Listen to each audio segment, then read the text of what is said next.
മുൻ കേരള ബ്ലാസ്റ്റേഴ്സ് താരം Rafale Messi ബൗളി ISLലേക്ക് തിരിച്ചുവരുന്നു. പ്രശസ്ത സ്പോർട്സ് ജേർണലിസ്റ്റ് മാർക്ക് സ്മർഗുലാവയുടെ റിപ്പോർട്ട് പ്രകാരം ഈസ്റ്റ് ബംഗാളാണ് താരത്തെ സൈൻ ചെയ്യുന്നത്. അതുപോലെ തന്നെ ഈ സീസൺ അവസാനം വരെ താരം ഈസ്റ്റ് ബംഗാളിന് വേണ്ടി കളിക്കളത്തിൽ ഇറങ്ങും എന്നും റിപ്പോർട്ടുകളുണ്ട്. അതോടൊപ്പം ഈസ്റ്റ് ബംഗാളിന്റെ അടുത്ത മത്സരം ചെന്നൈയിൻ FCക്കെതിരെയാണ്. അതിനു മുന്നേ തന്നെ താരം ഈസ്റ്റ് ബംഗാളിന്റെ ടീമിൽ ജോയിൻ ചെയ്യുമെന്നാണ് അറിയാൻ സാധിക്കുന്നത്.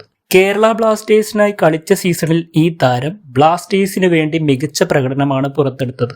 റാഫേൽ മെസ്സി ബൗളിയും ഓങ് ബച്ചയും ചേർന്നുള്ള ബ്ലാസ്റ്റേഴ്സിന്റെ അറ്റാക്കിംഗ് നിര വളരെയേറെ ആരാധകരിൽ ശ്രദ്ധ പിടിച്ചു പറ്റിയിരുന്നു. ബ്ലാസ്റ്റേഴ്സിനായി 2019-20 സീസണിൽ കളിച്ച താരം 17 മത്സരങ്ങളിൽ നിന്ന് 8 ഗോളുകൾ കരസ്ഥമാക്കിയിട്ടുണ്ട്. അതുകൊണ്ട് തന്നെ താരത്തിന്റെ ISLലേക്കുള്ള തിരിച്ചുവരവ് ബ്ലാസ്റ്റേഴ്സ് ആരാധകരും ഉറ്റുനോക്കുകയാണ്.